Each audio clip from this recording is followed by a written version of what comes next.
Welcome to Pretty Tales, where real emotions meet powerful storytelling. Here, we tell stories of love, betrayal, faith, struggle, and success. Stories inspired by real life, real people, and real lessons. Every story is told to touch your heart, open your eyes, and remind you that no matter where you are coming from, your story is not over yet. Sit back, listen carefully, and let the story begin. This is still Lagos. But this time, Lagos knows my name. The city that once ignored me now responds differently. Doors open faster. Voices soften when I speak. People listen. What used to be effort has started becoming alignment. Success finally arrived, and it didn't come quietly. In part 1, I walked away from love to save my future. I chose growth over comfort, purpose over attachment. And I thought that was the end of the story. I was wrong. Because success has a way of reopening closed chapters. It brings clarity, exposure, and sometimes, regret. When people see you rising, they remember you. When they see you winning, they remember what they lost. I didn't go looking for him. But Lagos is small when destiny is involved. And just when I thought the past was behind me, success pulled it forward, forcing a reckoning I never planned for. This is the part of the story where success begins to speak. Where regret finds its voice.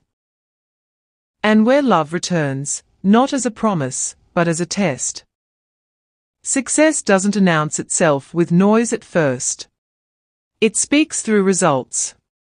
In Lagos, people don't ask how hard you worked, they ask what you have achieved. And now, for the first time, I had answers. My name started moving faster than I did. Opportunities came without begging. Meetings that once felt unreachable now felt normal.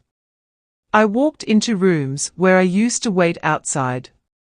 And something inside me changed. Not arrogance, clarity.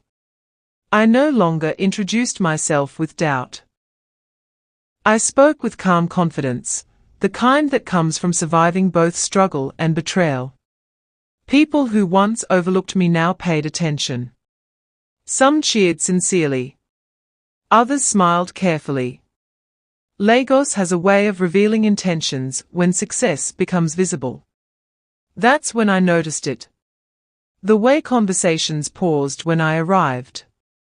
The way phones were lifted quietly, messages sent quickly. The way my presence suddenly mattered. Success had given me a voice, and it was being heard. I realized something powerful. When you stop begging for space, people start making room for you. And somewhere in that city of movement and ambition, he was watching too. I didn't see him yet. But I felt the shift. Because success doesn't just elevate you, it echoes. And those echoes reach even the people who once tried to silence your growth. I was no longer the woman he doubted. I was the woman Lagos respected. And that changed everything. It started with a message. Short. Careful. Unexpected. Hi. I hope you're doing well. I stared at the screen longer than I should have. Not because I missed him, but because I recognized the tone. Lagos has taught me to read between lines. And this line carried hesitation, not confidence. Success has a way of changing who reaches out, and why. I didn't reply immediately. Not out of pride, but out of peace. I had learned that not every knock deserves an answer. Some doors are better observed before they are opened. But eventually, we spoke. His voice sounded different. Softer. Slower. The certainty he once had was gone. He asked about my work, my life, my progress, questions he never asked when it mattered. Then came the apologies. He said he was scared. He said he felt left behind. He said he didn't know how to handle my growth. In Lagos, regret often arrives late, when the opportunity to do better has already passed. He talked about love as if it had been paused, not damaged. As if betrayal was a misunderstanding, not a choice. And I listened quietly, because silence reveals more than interruption. What struck me wasn't what he said. It was when he said it. Not during my struggle. Not during my loneliness. But after my success became visible. That's when I knew. This wasn't courage. This was regret catching up. I realized something powerful in that moment: people don't always miss you. Sometimes, they miss the version of you they lost access to. And as he spoke, I could feel the distance between who I used to be and who I had become. I wasn't angry. I wasn't bitter. I was simply no longer available for love that arrives only after success gives permission. We met on a quiet evening in Lagos, one of those rare moments when the city pauses just enough for truth to breathe. He sat across from me, trying to look familiar. But familiarity fades when growth creates distance. The man I once knew was still there, but so was the weight of his choices. He spoke first. He said he never meant to hurt me. He said he felt threatened, not hateful. He said he was afraid of losing his place beside me. I listened without interrupting. Because in that moment, I wasn't searching for explanations. I was listening for accountability. I asked him one simple question. Why did you change when I started succeeding? Silence answered first. Then truth followed. He admitted he felt small. He confessed that my confidence reminded him of everything he hadn't become yet. That watching me rise forced him to confront his own stagnation. In Lagos, where comparison lives everywhere, insecurity grows quietly. He said he loved me, but didn't know how to love a woman who no longer needed permission to shine.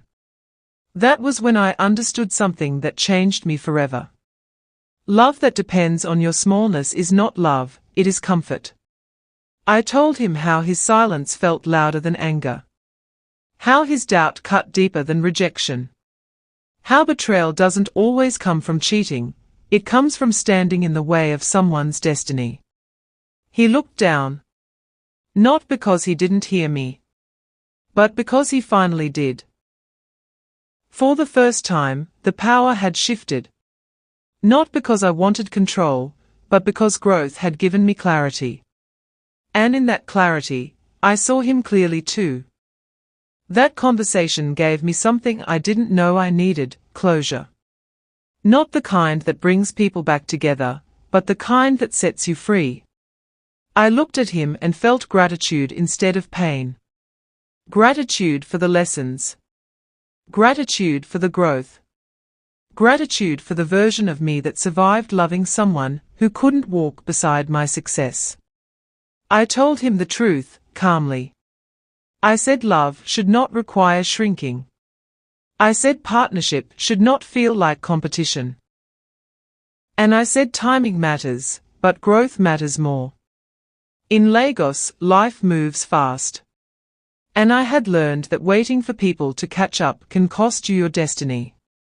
I chose peace. Not because he didn't apologize. Not because the past didn't matter. But because the future deserved my full attention. As I walked away, I realized something powerful. Success didn't take him away from me. It revealed that he was never meant to walk the full journey. And that lesson stayed with me. To anyone listening to this story, if you are growing, if you are rising, if you are becoming more than you used to be, do not apologize for it. The right people will not fear your success.